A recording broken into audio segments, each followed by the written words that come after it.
Assalamualaikum warahmatullahi wabarakatuh.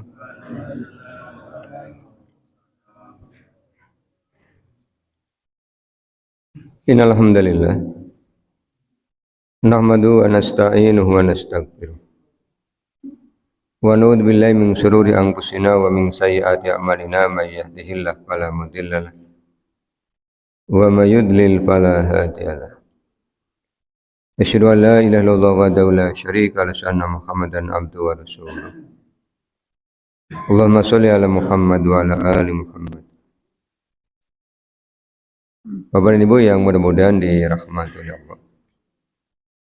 Setelah di pekan yang lalu kita sampai pada ayat 102 dari Al-Quran Surah An-Nisa yang menerangkan tentang tata cara sholat pada saat peperangan atau dikenal dengan istilah sholatul khauf. Maka pagi hari ini kita akan lanjutkan kajian tafsir Al-Quran Surah An-Nisa ayatnya 103 dan 104. Di 103 Allah Subhanahu wa taala telah berfirman, A'udzubillahi minasyaitonirrajim. Bismillahirrahmanirrahim. Fa idza qadaytumus sholata, fa idza maka apabila qadaytum kalian telah selesai as-sholata sholat, fadzkurullaha maka ingatlah oleh kalian Allah qiyaman ketika berdiri, wa qu'udan ketika duduk, wa ala junubikum dan ketika kalian berbaring. Faidat ma'nangtum maka apabila kalian merasa aman, faqimus sholata maka dirikanlah sholat. Inna sholata sesungguhnya sholat kanat adalah alal mu'minina atas orang-orang mukmin kitabam mauquta waktunya telah ditetapkan. Pada ayat 103 dari Al-Quran Surah An-Nisa, Allah Subhanahu wa taala mengingatkan orang-orang beriman bahwa ada kewajiban yang masih melekat pada diri orang mukmin. Setelah sholatnya selesai, maka ada perintah berikutnya. Perintah berikutnya adalah untuk senantiasa ingat kepada Allah dalam 3 keadaan selama orang-orang mukmin itu menjalani kehidupan. Keadaannya apa saja? Berdiri, duduk, dan berbaring. Karena memang kegiatan manusia itu ya dikerjakan dalam 3 posisi itu. Sekarang kita duduk, nanti setelah selesai kita akan berdiri. Sampai ke rumah ada yang duduk lagi, ada yang berbaring, ada yang berdiri lagi. Ini kan keadaan kita. Mengingat Allah dalam 3 keadaan ini penting. Karena ketika kita tidak mengingat Allah, kita melupakan Allah, maka akan mudah untuk melakukan pelanggaran. Orang ketika sholat sedang mengingat Allah, maka pada saat sholat, orang tersebut tidak melakukan pelanggaran. Ketika selesai sholat, ingat Allahnya dijaga. Sebab sholat secara ritual pasti selesai. Kapan selesainya? Ketika mengucapkan salam berarti sholat itu selesai. Akan tetapi ingat Allahnya tidak boleh selesai.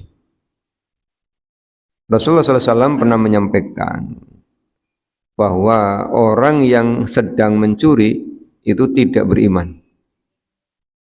Orang yang sedang berzina itu juga tidak beriman. Artinya apa? Tidak mungkin orang yang mengingat Allah melakukan pelanggaran. Contoh sederhananya begini.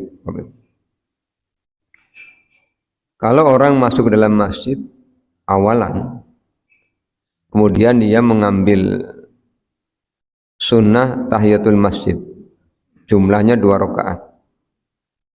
Di masjid tidak ada orang lain kecuali dirinya. Karena dia ketika akan sholat merasa bahwa Allah itu mengawasi dirinya. Ketika dia ingat Allah, maka dia tidak akan mengurangi jumlah rakaat sholatnya, walaupun sendirian. Sebab dia dalam mode ingat kepada Allah. Tetapi ketika di luar sholat, kemudian lalai dari ingat kepada Allah, maka bisa jadi melakukan pelanggaran. Sehingga sering muncul pertanyaan, kenapa sih ada orang yang sudah sholat tapi masih bermaksiat? Ada orang yang sudah sholat tapi masih bohong, masih ingkar janji, masih khianat. Pada saat dia berdusta, pada saat dia ingkar janji, pada saat dia berkhianat, saat itulah dia sedang tidak ingat kepada Allah. Bukan karena sholatnya yang keliru, tapi karena pesan An-Nisa 103-nya tidak dilaksanakan. Bukankah sholat itu oleh Allah disebut sebagai cara untuk ingat kepada Allah? Wa aqimis sholata lidzikri, surah Toha ayat 14. Innani anallahu la ilaha illa ana fa'budni wa aqimis sholata lidzikri. Sembahlah Allah. Caranya bagaimana? Dengan melaksanakan sholat. Pada saat sholat, apa yang dikerjakan? Mengingat Allah. Takbir itu mengingat Allah. Iftitah itu mengingat Allah. Suratul Fatihah itu mengingat Allah. Membaca Al-Quran itu mengingat Allah. Ruku doanya mengingat Allah. Mau baca Subhana Rabbiyal Adzimi, di situ ada Allah disebut. Membaca Subhanakallahumma, di situ ada asma Allah disebut. Iktidal mengingat Allah, Sami Allah liman hamid, ada Allah disebut. Doanya ada Allah disebut. Rabbana walakal hamd. Ketika sujud juga sama. Sampai dengan tahiyat itu juga menyebut asma Allah. At-tahiyatu lillah. Itu di situ ada Allah disebut asma. Termasuk mengakhiri sholat juga menyebut Allah. Assalamualaikum warahmatullah. Ada asma Allah disebut. Dari takbiratul ihram sampai salam Allah disebut terus. Ini cara Allah mengajarkan kepada kita untuk ingat kepada Allah. Maka ketika selesai sholat, ingat Allahnya jangan dihentikan. Ini pesannya. Bapak ini. Kemudian pesan yang kedua dari An-Nisa 103, Allah SWT menghendaki kalau dalam keadaan itma'nantum, dalam keadaan aman, dalam keadaan normal, faqimus sholat, maka dirikanlah sholat. Maksudnya apa? Dirikanlah sholat sebagaimana biasa. Itmam, sempurna. Tidak seperti dalam keadaan berperang, yang sholatnya dibagi makmumnya menjadi dua shaf. Kalau dalam keadaan tenang, biasa. Ini yang Allah tetapkan. Kemudian Allah SWT mengingatkan kembali bahwa sholat itu bagi orang-orang mukmin waktunya sudah ditentukan. Artinya tidak bisa mengerjakan sholat sekehendak hati, mengikuti ketentuan waktu. Allah SWT telah membaginya menjadi 5 waktu dalam 3 keadaan. Keadaannya apa? Siang ada 2 waktu, zuhur, asar. Keadaan malam ada 2 waktu, maghrib, isya. Keadaan pagi ada 1 waktu, subuh. Dan ini kan luar biasa Bapak Ibu. Termasuk rukhsah dengan cara jamak itu juga pengelompokannya berdasarkan keadaan waktu. Zuhur, asar bisa dijamak karena sama-sama siang. Maghrib, isya bisa dijamak sama-sama malam. Subuh tidak bisa karena sholat di waktu pagi hanya 1. Aturan Allah itu sungguh luar biasa. Itu ayat 103. Kemudian kita ke 104.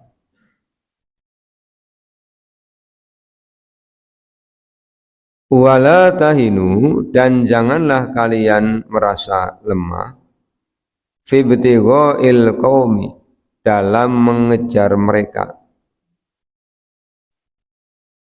Mengejar mereka siapa? Orang-orang yang memusuhi kalian, orang-orang yang menyerang kalian. Ketika kalian berhadapan, kemudian mereka mundur, tetap harus dikejar. Sebelum mereka menyampaikan pernyataan kalah. Jadi kata Allah, jangan merasa lemah untuk mengejar mereka. Karena boleh jadi ketika mereka mundur, bukan dalam rangka menyerah, tapi dalam rangka mengatur strategi. Seperti ketika perang Uhud, orang-orang Quraisy dapat didesak mundur, kemudian mereka ternyata mengatur strategi. Begitu orang-orang muslimnya lengah, mereka memutar ke arah timur, ke arah barat, mutar dari arah utara. Kemudian mereka naik ke Gunung Uhud, melakukan serangan tiba-tiba. Sehingga oleh Allah diingatkan orang mukmin, kalau berperang jangan sampai tahinu. Tahinu itu lemah semangat. Kalau do'ifa itu lemah fisik. Jadi wa khuliqal insanu do'ifa. Allah ciptakan manusia itu do'if. Fisiknya lemah. Tapi kalau wahanu itu lemah semangat. Ini bahasa Arab Bapak Ibu ya. Jadi pemaknaannya dalam bahasa Indonesia sama, tapi penggunaannya berbeda. Sehingga di antara doa yang kita mintakan kepada Allah kan, berlindung kepada Allah dari sifat lemah. Bukan lemah fisik, kalau lemah fisik sudah sunatullah. Tapi lemah semangat. Karena kadang fisiknya lemah, tapi kalau semangatnya tinggi, itu bisa mengatasi fisik yang lemah. In takunu ta'lamuna, jika kamu ta'lamuna itu merasakan sakit. Fa innahum, maka sesungguhnya mereka ya'lamuna, mereka juga merasakan sakit, kama ta'lamuna, sebagaimana kalian merasakan sakit. Di surah Ali Imran ada ayat ing tamsaskum qarhun faqad masal qaumu qarhum mislu. Jika karena perang kalian luka-luka, maka mereka pun luka-luka. Hanya ada bedanya. Bedanya apa? Wa tarjuna minallahi ma la yarjun. Kalian punya harapan untuk kembali kepada Allah, sedangkan mereka tidak punya harapan. Luka-lukanya mereka sama, sakitnya mereka sama, tapi nilainya berbeda. Sama dengan kita yang tidak dalam keadaan perang. Capeknya kita di dalam melaksanakan ketaatan kepada Allah, misalnya ma'isyah, ngasab. Orang-orang yang tidak beriman kepada Allah, orang-orang yang tidak beriman kepada hari akhir, mereka juga sama, ngasab. Capeknya sama, tapi nilainya berbeda. Duduknya Bapak Ibu di majelis ilmu seperti ini, dengan duduknya orang-orang yang sedang duduk di rumah, sama. Tapi nilainya berbeda. Perbedaannya pada apa? Yang pertama, Bapak Ibu ke masjid, satu dalam rangka jamaah. Kata Rasulullah kan tiap langkahnya ketika ke masjid untuk jamaah itu akan menyebabkan diangkat derajatnya dan dihapus satu dosanya. Jadi yang rumahnya semakin jauh kan langkahnya semakin banyak. Yang kedua, selesainya Bapak dan Ibu dari sholat kemudian tidak meninggalkan tempat sholat, didoakan oleh malaikat, dimintakan ampunan, dimintakan rahmat, dan dimintakan sholawat kepada Allah SWT. Sebagaimana diceritakan dalam kitab Sahih Al-Bukhari, selama tidak berhadas. Yang ketiga, ke sini ada nawaitu untuk tolabul ilmi, itu juga menjadi jalan dimudahkannya ke surga. Man salaka tariqan yaltamisu fihi ilman sahalallahu bihi tariqan ilal jannah. Siapa yang menempuh jalan untuk mencari ilmu, maka Allah akan mudahkan jalannya ke surga. Belum kalau dikaitkan dengan hadis tentang keutamaan zikir. Karena kita yang sedang taklim ini tentu ingat kepada Allah. Al-Quran dibacakan kita ingat, oh ya itu Al-Quran kan ucapannya Allah. Isinya juga mengingatkan kita tentang Allah. Maka para malaikat akan berkumpul. Allah akan menanyai mereka, apa yang sedang hambaku lakukan. Mereka sedang memujimu, mereka bertasbih menyucikanmu. Allah bertanya, apa mereka pernah melihatku? Belum pernah. Bagaimana kalau mereka melihatku? Tentu mereka akan lebih bersemangat. Nanti dibaca di dalam kitab Riyadhus Shalihin pada bab keutamaan zikir. Apa yang mereka minta? Surgamu. Apakah mereka pernah melihatnya? Belum pernah. Bagaimana kalau mereka melihat surga? Tentu mereka akan lebih bersemangat. Itu yang Rasulullah ceritakan, Bapak. Sehingga keadaannya sama, tapi nilainya berbeda. Ini 103, 104. Kita ke 105. Inna sesungguhnya kami anzalna, kami telah turunkan ilaika kepadamu al-kitaba al-Qur'an bil haqqi dengan benar.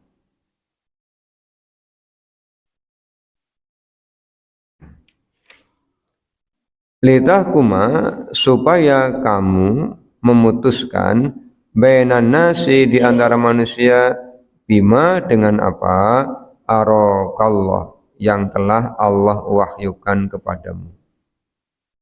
Wala takun dan janganlah kamu menjadi lil khainina. Lil khainina itu pengkhianat, khosiman pembangkang. 105 Allah Subhanahu wa taala menerangkan tentang tujuan Allah menurunkan Al-Qur'an kepada Rasul. Tujuannya apa kata Allah?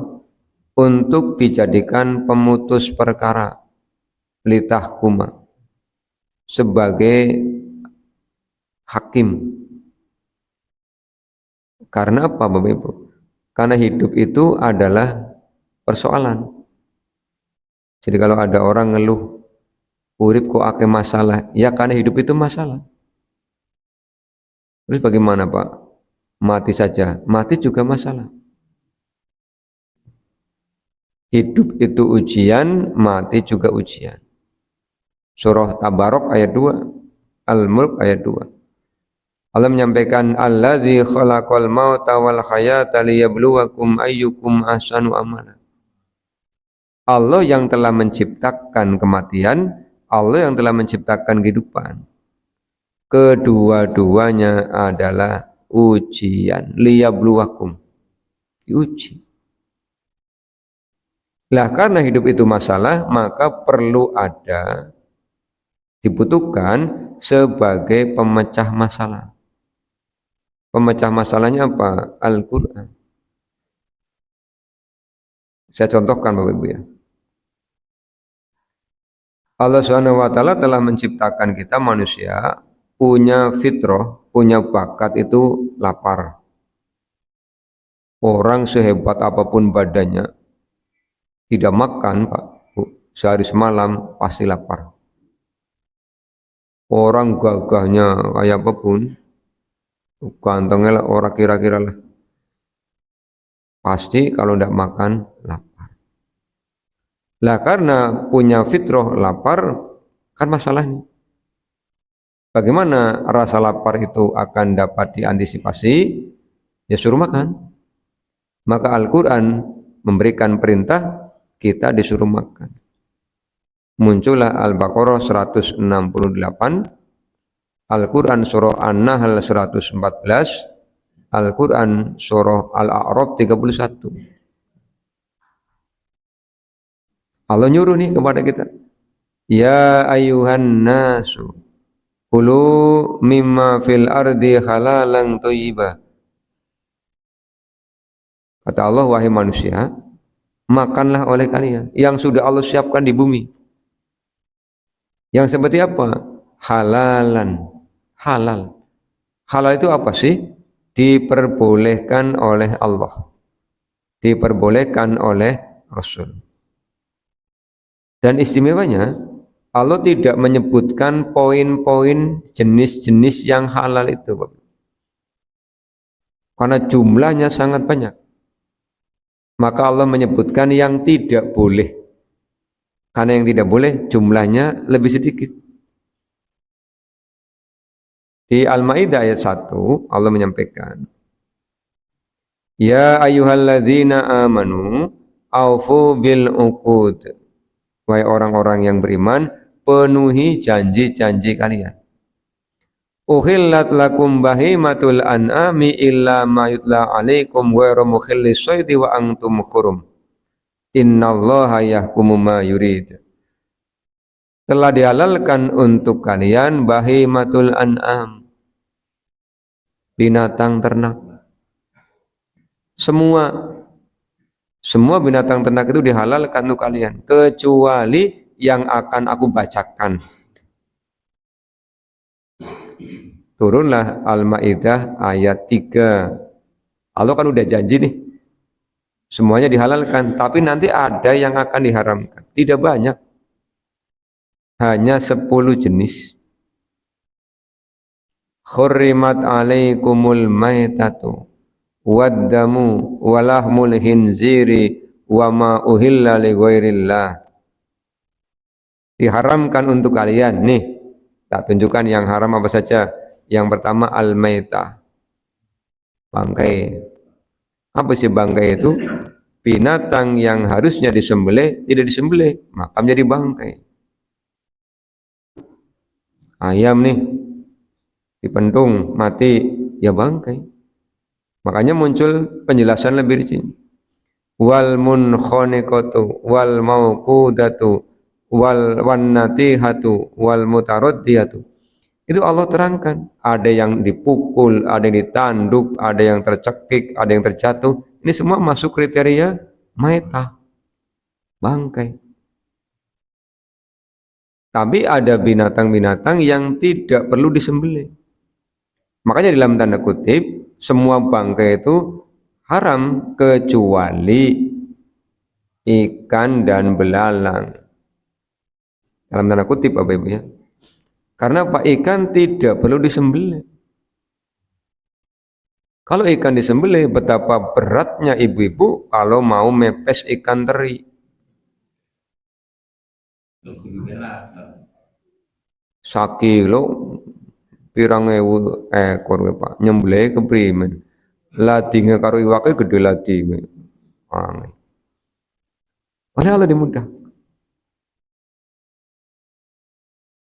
Apalagi khinzir, babi. Allah menyebutnya dagingnya. Daging ini mewakili seluruh anggota tubuh babi.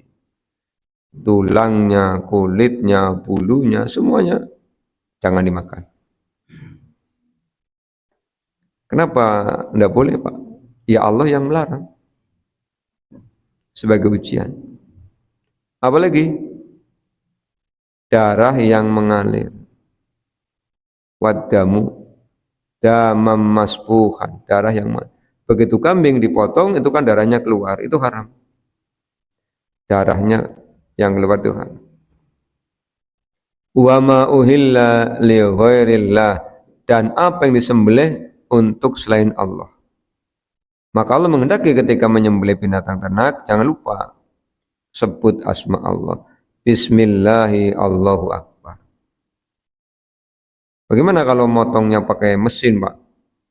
Ayam digantungi terus muter. Ya ketika mencet alatnya ngomong Bismillahi Allahu Akbar. Cepat kan? Allah menghendaki begitu. Apalagi yang Allah haramkan. Wa ma akala sabu illa ma dakaitum.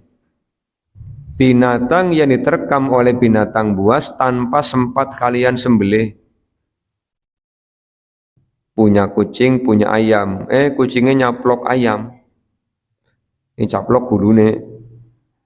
Ayamnya kabak-kabakan, ya dengan ngejar, aduh wis mati, itu haram.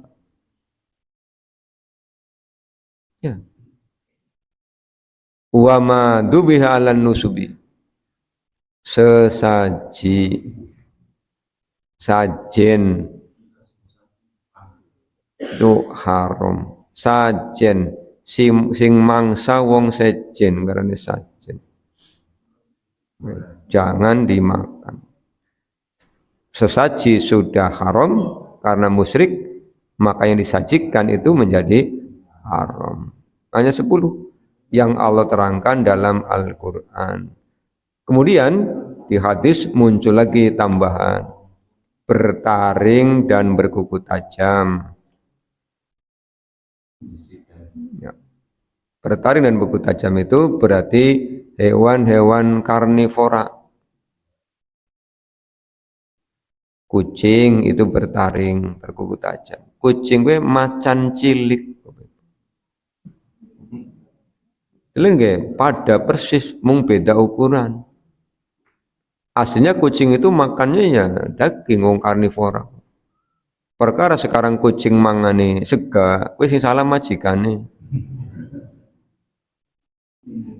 Lah iya ngeong-ngeong pakanine lengkong, lengkong. Embu gelem apa ora kucing. Makanya sekarang kucingnya dari sungkanan.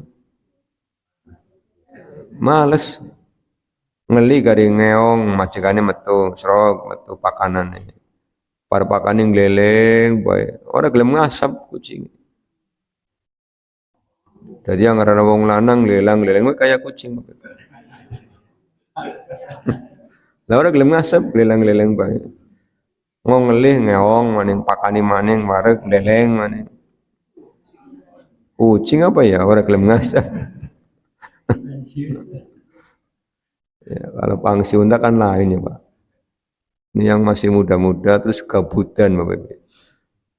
Ngerti gabutan Bapak Ibu? Orang ngerti? Sombong amat ini. Gabutan ke sungkanan. Yuk mikir model-model kayak. Dan sekarang kucing delengna tikus be meneng tok. Ora iya orang bu. Sungkan. Iya, wong ora usah ngedag-gedag bengong majikane makan. Panganane enak, tukune online ya. Kadang-kadang larang pakane kucingnya daripada pakane majikan. Saking cintanya ya. Memang benar Bu. Orang kalau lagi cinta itu tidak pakai logika. Itu benar. Ini kan tidak pakai logika. Bagi yang tidak cinta kan, eman-eman ya gitu. Bagi yang cinta, ya ora. Karena yang dituruti perasaan. Itu kucing itu karena bertaring berkuku tajam itu haram, tidak boleh dimakan. Kemudian gogok ya Pak. Kaleb itu juga bertaring dan berkuku tajam itu haram. Jangan memakan daging anjing karena itu haram. Macan apalagi lebih gede Pak. Kemudian binatang yang menyambar itu juga haram. Itu juga makannya daging. Elang misalnya ya. Burung hantu itu juga kan makannya daging. Jadi yang dibolehkan dimakan itu hewan-hewan herbivora. herbivora. Hewan-hewan pemakan tumbuhan. Ayam itu kan aslinya pemakan biji-bijian, Bapak Ibu. Kalau dilihat dari paruhnya itu, ya, perkara dipakani gedang, dipakani gandul, ya kok urusannya majikan mana. Gedang orang teng pakak kenaning ayam, gandul orang teng pakak kenaning ayam. Oh, ayam apa bae akhirnya? Makanya kalau keluar dari kandang, apa bae ditotol Bapak Ibu. Sampai jadi istilah dasar kah mata ayam kan Bapak Ibu. Nganti karet-karet ke ditotol. Semuanya itu diciptakan oleh Allah untuk kepentingan kita. Mata allakum wali an'amikum. Jadi yang halal itu banyak, maka ndak usah pengen yang haram.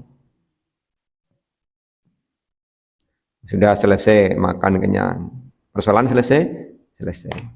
Muncul lagi persoalannya. Nah ini cara makannya bagaimana Pak? Allah atur melalui Rasul. Kata Rasulullah, "Idza akala hadukum falyadhkur ismallah." Kalau mau makan jangan lupa sebut asma Allah, izin sama pemiliknya. Bismillah. Terus apalagi pesannya Allah? Kulu washrobu wala tusrifu. Makan, minum, jangan berlebih-lebihan. Maka kata Rasul, kalau satu makanan bisa dimakan berdua, jangan dimakan sendiri. Mari kemlakaran. Udele mencong.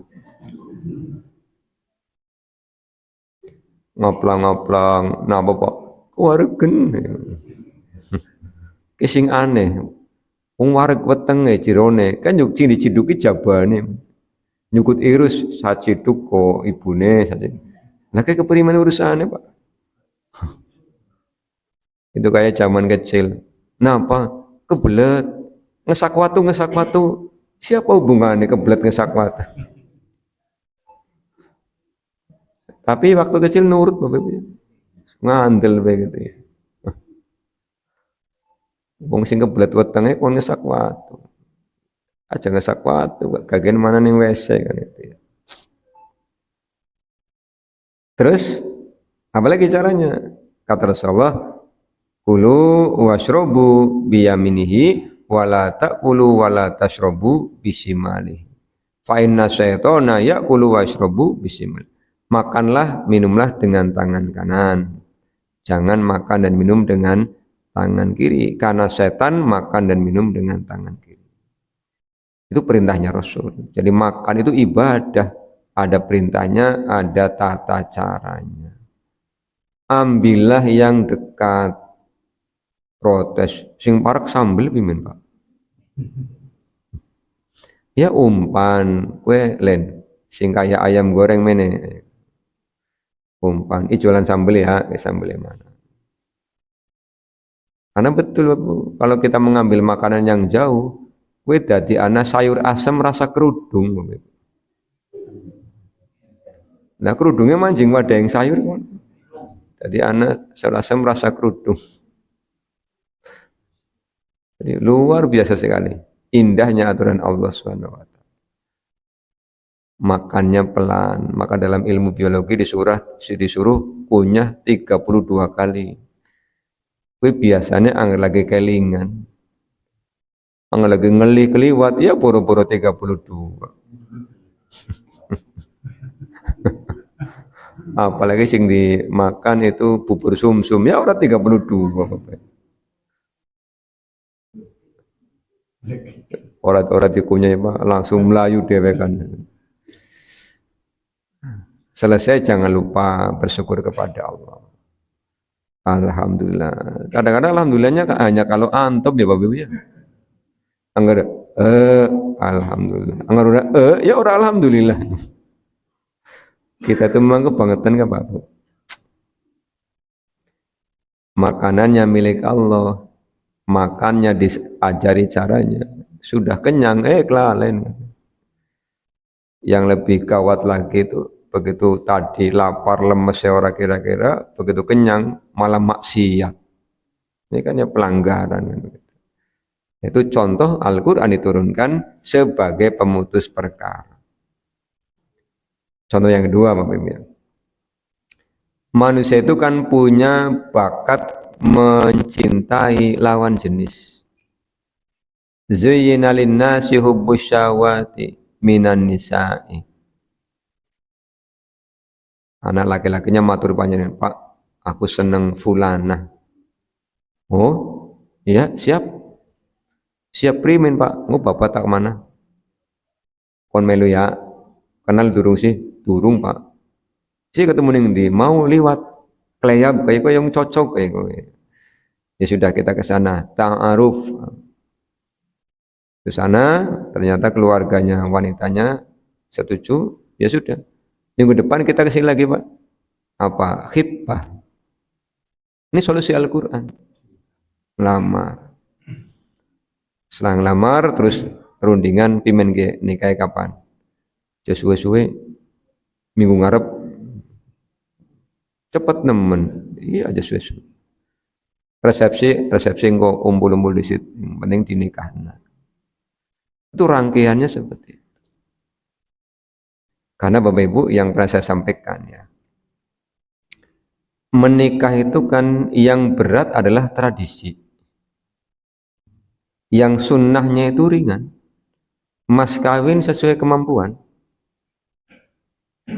Yang berat tradisi. Sesarahan itu tradisi. Hajatan itu tradisi. Yang sunnah akadnya, yang sunnah walimahnya. Walimah itu ringan karena kata Rasulullah, aulim walau bisatin, adakan walimah walaupun hanya menyembelih 1 ekor kambing. Jadi kalau kita mengikuti sunnah, ya hemat, cermat dan bersahaja.